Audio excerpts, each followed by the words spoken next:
Hi, welcome back. I want to talk about the levels of religion in this video, and this will be the way we wrap up our general discussion of what is religion and what's implied.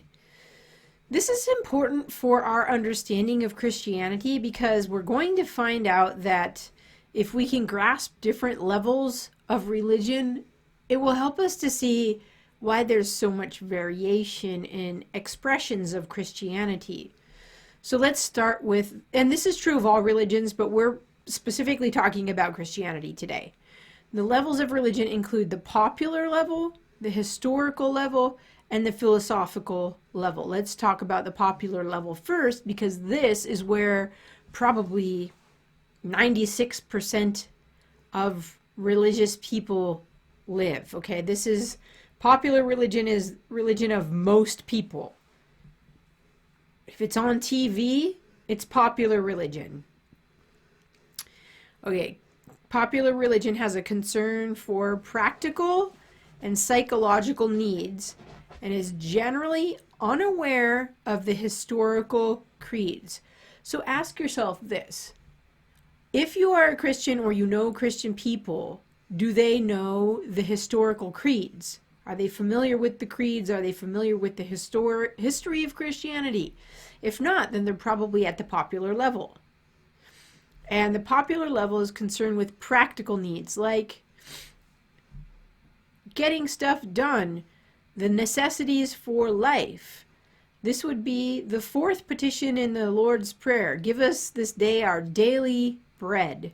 So practical is things we need. And we pray to God for things like this. Dear Lord, help me to get an A on my exam, right?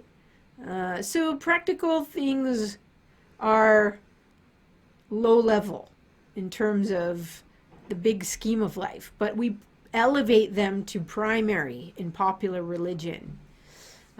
Health and wealth, how about that? That's practical. Psychological needs are relational, more relational things like having a relationship with Jesus or going to church because it fulfills a need for community. So this is a lot of religion, right? Things we need and things we feel.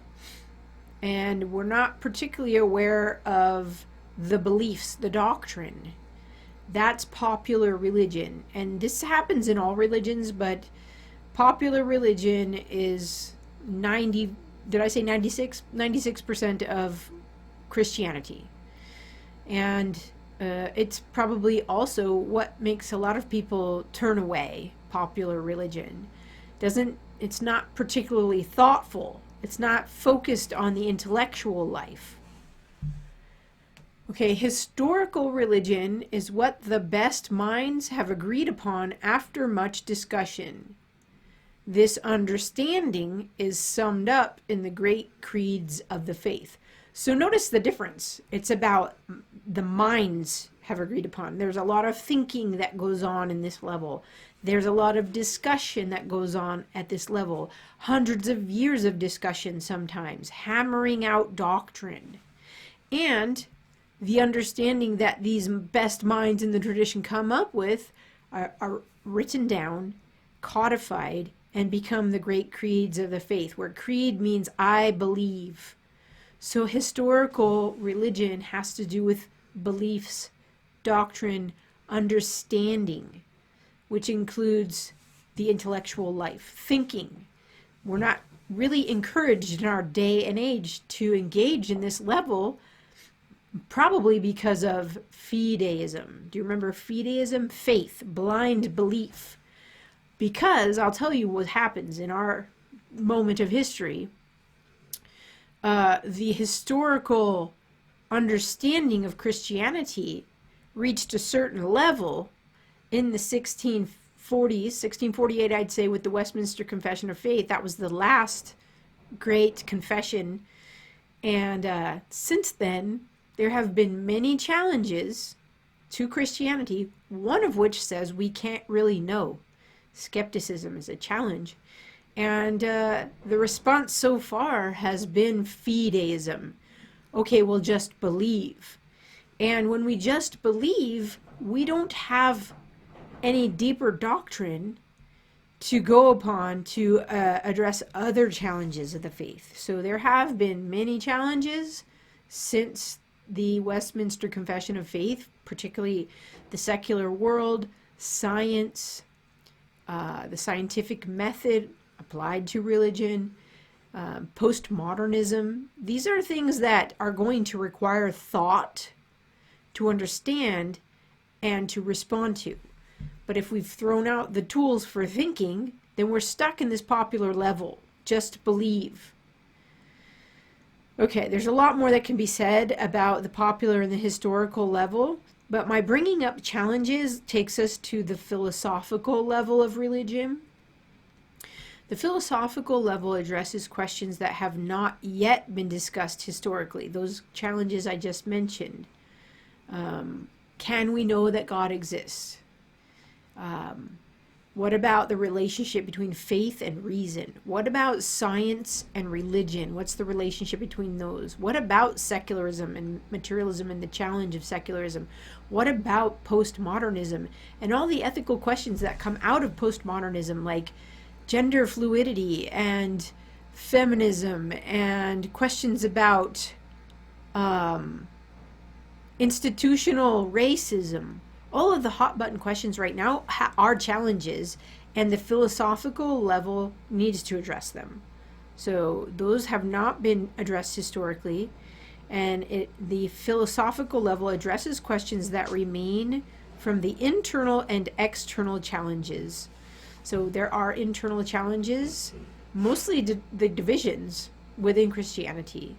The challenges, the big ones are Catholicism, Protestantism, Eastern Orthodoxy. Those are divided, and within each of those there's more division. So we'll have to talk about these divisions as we go along and how might the philosophical level address those. Primarily in our class we'll be looking at historical religion and the history of how the challenges come up and are responded to, and when we get into the so-called modern and postmodern periods, we'll have to look at what would the philosophical level of religion have to do in order to address these current challenges that are still there.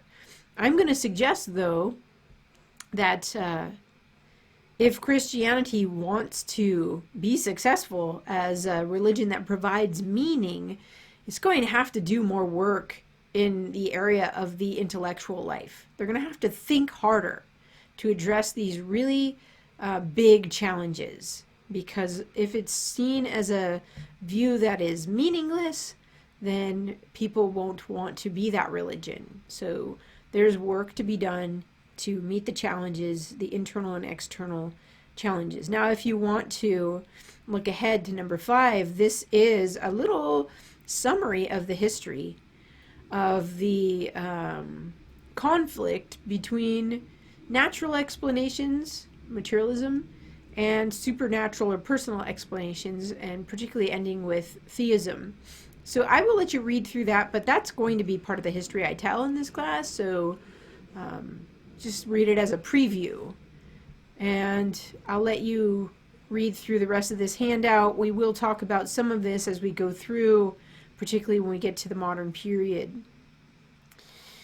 Yeah, that's another challenge. Heaven and hell, good and evil. What is the good life in Christianity? So that's another challenge that the philosophical level will have to address. And we'll talk about heaven and hell in here and in this class. And we'll talk about how to interpret the book of Revelation, right? The end times, end things. So that's also been a question that's out there that hasn't been addressed that the philosophical level can dig into. All right, so what have we done?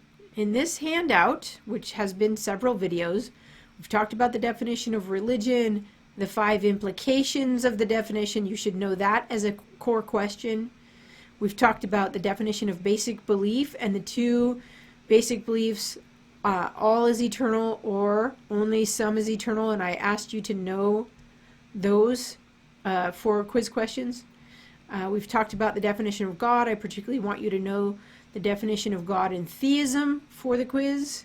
And now we've talked about the different levels of religion. I want you to know each level and what the concern is. One thing I forgot to mention is the historical makes up probably, if popular religion is 96%, the historical is probably 4.5%, and the philosophical is 0.5%. Not a lot of people live in that level of religion, and that may be optimistic.